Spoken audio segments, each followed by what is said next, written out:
સુરતના ડિંડોલીમાં સીઆર પાટીલ સ્ટેટની સામે એક અજાણ્યા એવેન્જર બાઇક ચાલક દ્વારા એક્ટિવા ચાલકને અડફેટે લઈ ભાગી છૂટ્યો હતો.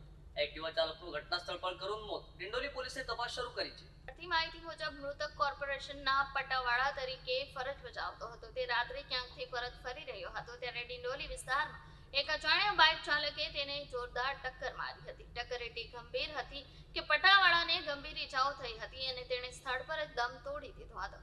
અકસ્માત બાદ વિસ્તારમાં ચકચાર મચી ગઈ હતી. આ ઘટનાની જાણ થતાં જ મૃતકના પરિવારજનો ઘટના સ્થળે પહોંચ્યા હતા. પુત્રને લોહી લુહાણ હાલતમાં જોઈ માતાનું હૈયાફાટ રુદન વિસ્તારને ભાવુક બનાવી ગયું. પરિવાર પર દુઃખનો પહાડ તૂટી પડ્યો છે. પોલીસે ઘટના સ્થળનો મુસદ્દો લઈ તપાસ શરૂ કરી છે. એવેન્જર બાઇક ચાલકની શોધખોળ માટે પોલીસે અલગ અલગ ટીમો બનાવી છે.